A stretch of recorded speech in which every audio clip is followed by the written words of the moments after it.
Mr. President, as you well know, the American people are the most generous people in the entire world. In our country, when you are hungry, we feed you. When you are homeless, we house you.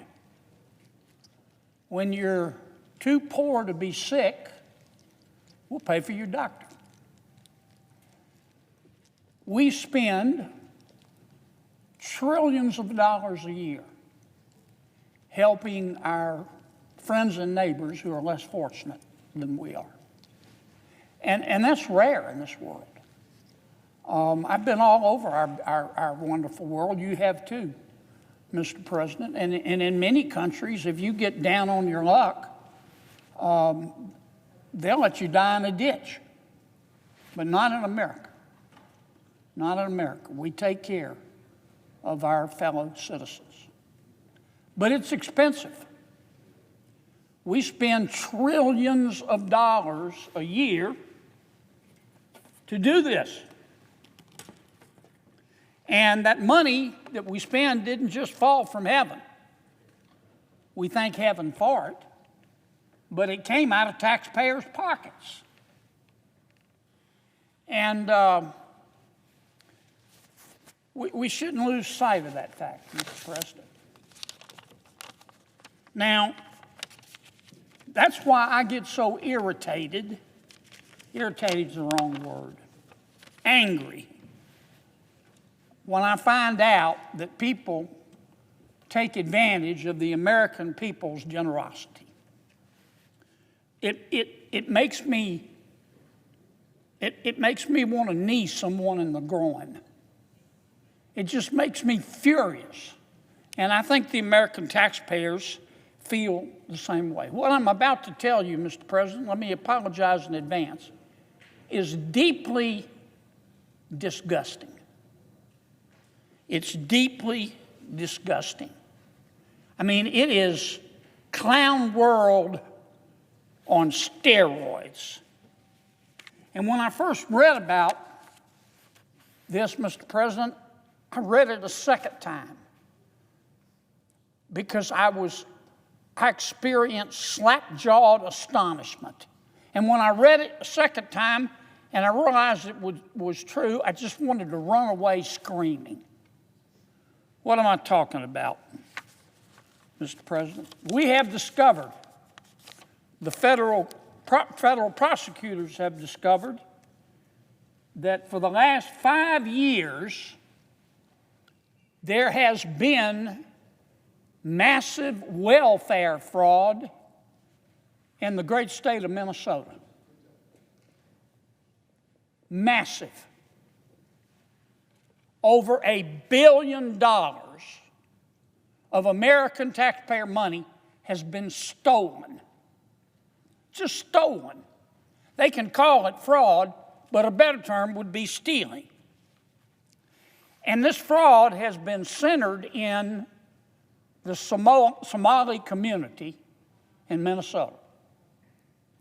Now, I'm not here to criticize the Somali community. I'm here simply to describe what happened. The Somali community in Minneapolis is about 80,000 people.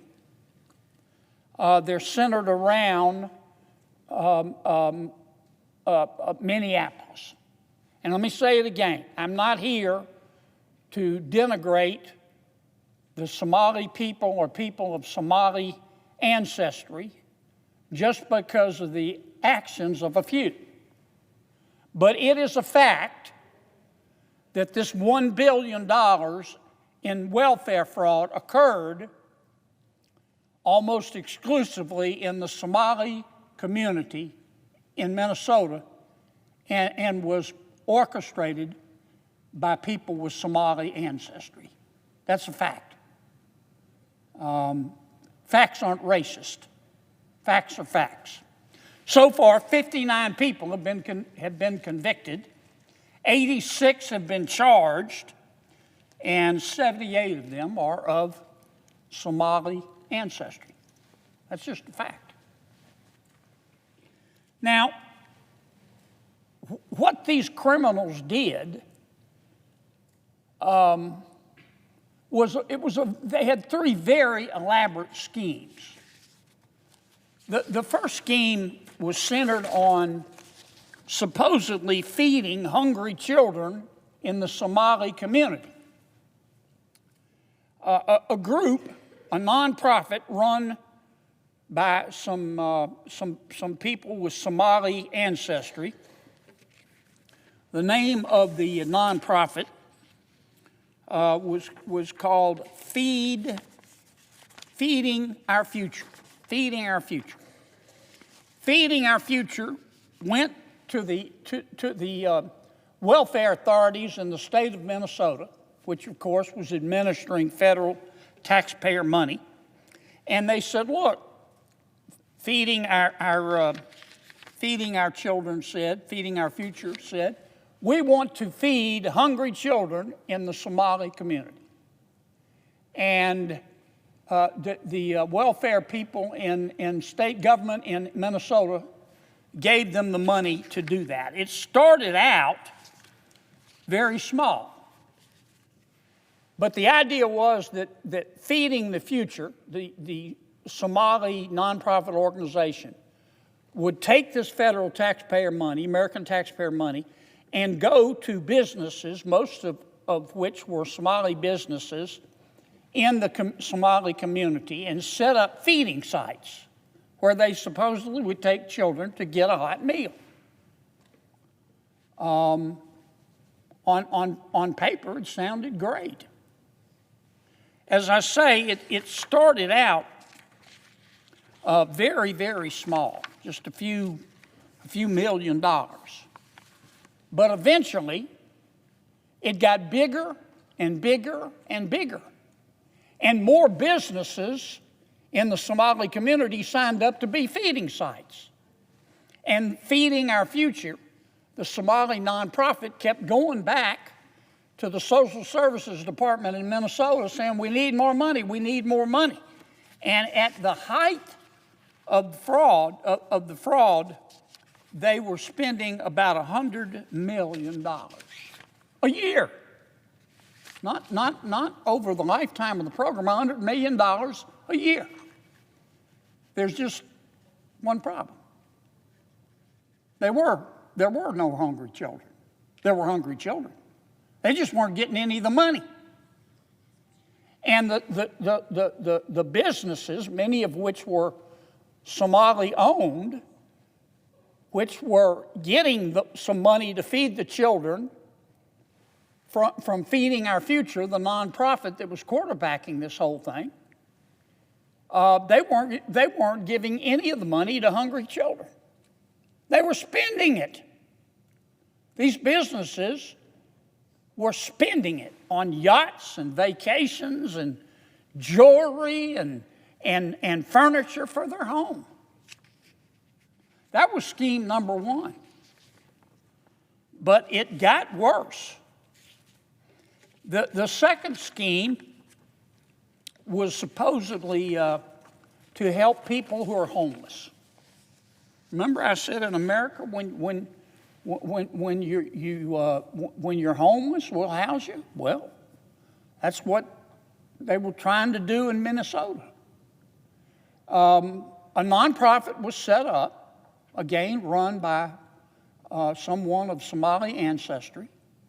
And this nonprofit went to a bunch of providers who supposedly were going to provide housing. And they told the welfare authorities in Minnesota that they needed millions of dollars to house people who were homeless. And once again, the program started out small. When they started it in 2020, these crooks started it in 2020, they said, we only need $2.6 million. But then in 2021, they said we need $21 million.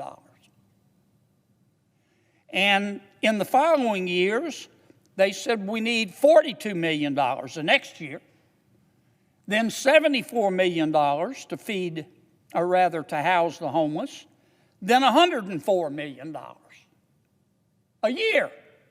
Not the total scheme, a year. It's just one problem. None of the money was going for housing. None of the money was going to help people who were homeless. These providers and this nonprofit that was coordinating it just put the money in their pocket. But there's more. They came up with a third scheme. This one makes you want to throw up in a potted plant. This one's centered around autistic children.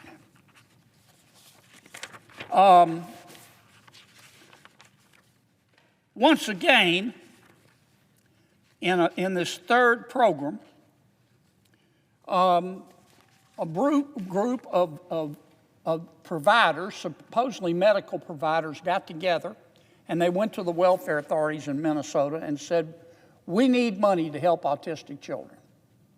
You say, well, that's a wonderful thing to do. And then these providers, once the welfare department at the state government in Minnesota gave them the okay, they went out and started recruiting autistic children. You say, well, okay, we have to get the word out somehow. But they couldn't find very many autistic children. So they started going to parents in the Somali community and saying, can we call your child autistic? Can we certify that your child is autistic? If you'll let us do that, we'll pay you a bribe. Anywhere from $400 to $1,500 a child. Now, once again, the program, it didn't start big. These were sophisticated crooks. And its leader was a woman by the name of Asha Farban Hassan. She was also in, by the way, on the feeding of the children scam as well. And as best we can tell, they approached parents only in the Somali community. But once again, they couldn't find enough autistic children, so they bribed the many parents in the community, gave them money to certify that their children were autistic. In the first year, they were clever. They only asked for $3 million. The second year, in 2019, they asked for $54 million. Then in 2020, they went up to $77 million. And then in 2021, they really got greedy. They went to $183 million. And in 22, $280 million. And in 2023, $400 million. All total, in these three fraud schemes, these crooks stole $1 billion of taxpayer money. Here's I started to say worst part, but let me amend it. Equally bad part. You say, well, hello, how could this happen? Why didn't the people in the Department of Social Services and the Welfare Department in state government, when they saw these claims arising, why didn't they say something? Didn't they go out and check these businesses that were supposedly sites to feed homeless children? Didn't they go talk to some of the children and their parents to see if some of the children really were autistic? Didn't the state authorities go out and say, can you show us one of the homes that you're providing to the homeless people? After all, we're spending $1 billion. They didn't, because the politicians wouldn't let them. And the crooks who were setting all this up, they're pretty smart. I'll give you one example. Remember I talked about the nonprofit involved in feeding the so-called hungry children, called Feeding the Future. The rank and file employees in the welfare office started getting suspicious when the claims went up, and they contacted Feeding Our Future.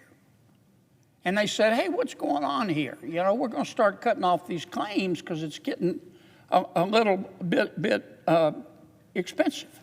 And you know what Feeding Our Future did? They threatened the employees.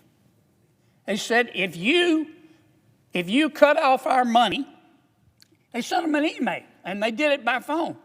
They told the state agency that failing to promptly approve new applicants from minority-owned businesses would result in a lawsuit,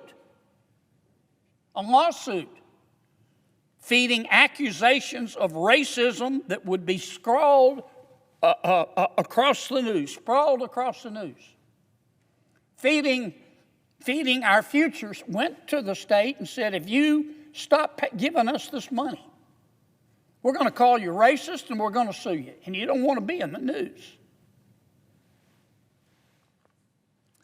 Now, here's what, and you say, well, why didn't the employees do something? They did. They told the people higher up, the people with the flags in their office. And you know what they did? Nothing. You know why? Well, here's what the legislative auditor in Minnesota said. He said that the threat of litigation and the negative press affected how the state politicians use their regulatory power. And here's what a fraud investigator in the Attorney General's office said. She said, there is a perception that, I'm quoting now, that forcefully tackling this issue would cause political backlash from the Somali community, which is a core voting bloc for Democrats.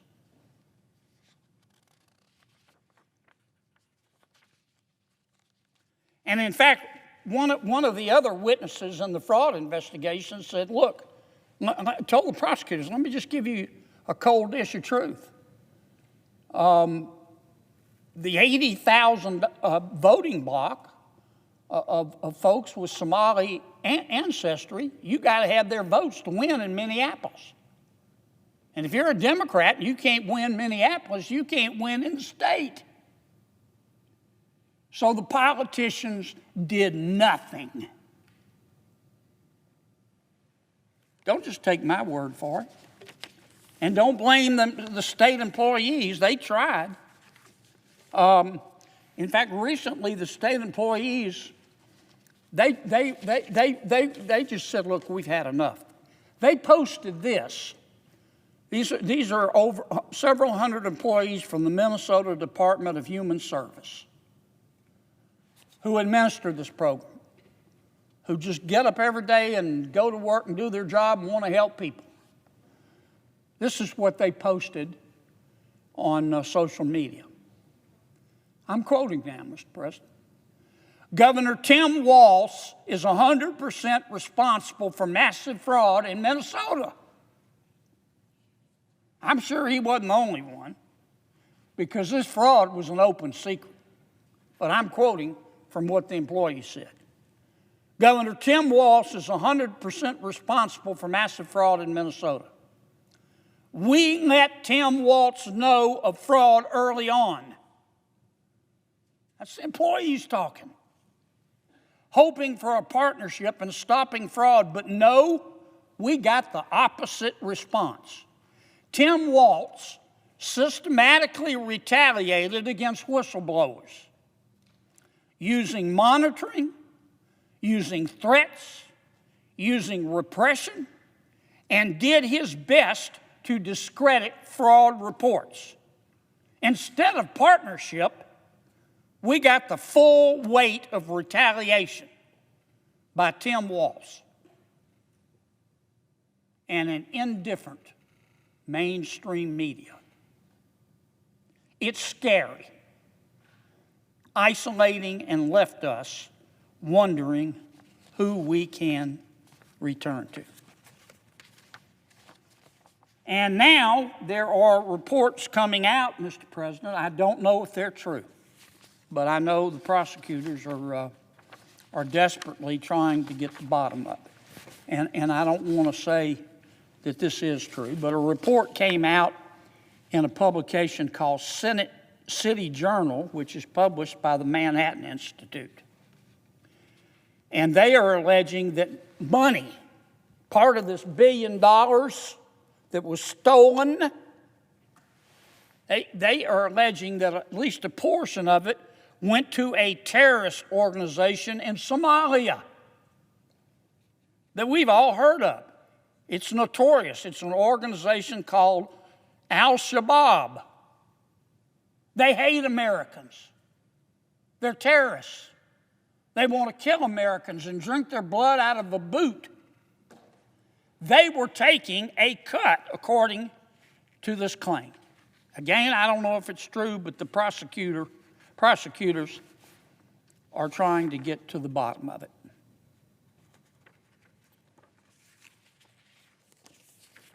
Now, there's been a lot of allegations about racism in these reports. They're saying, oh, you're just picking on the Somali community. I'm not. And I don't think the American people are. I think what they're picking on are crooks. They're picking on crooks.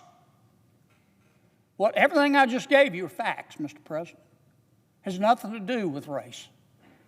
But it is a fact that these $1 billion schemes were cooked up by leaders in the Somali community in Minneapolis and in Minnesota. And it is a fact that most of the businesses that participated in this fraud and this thievery were run by people of Somali ancestry. I'm not saying that's a good thing. I'm not saying it's a bad. That's just a fact. And I don't think we ought not to talk about it. And it is a fact that the kickbacks paid to parents to allow their children to be signed up as autistic, in order to get the federal taxpayer money, the parents were of Somali ancestry. It doesn't give me any pleasure to say that, but it is a fact. And it is a fact that the politicians, not the employees, the rank and file employees and the welfare offices, but the politicians in Minnesota let this happen. It is disgusting, Mr. President. Disgusting. We're trying to put together a budget right now. And we've got state officials in Minnesota, because they wanted votes, that are allowing people in their state who are crooks to steal $1 billion from the American taxpayer. Money that could have gone to people who really were homeless, and children who really were hungry, and kids who, through no fault of their own, really were autistic, instead of stolen, a portion of which allegedly was sent to a terrorist organization in Somalia. Man, these people ought to all be put in jail, including the politicians. Makes me want to stick my head in an oven.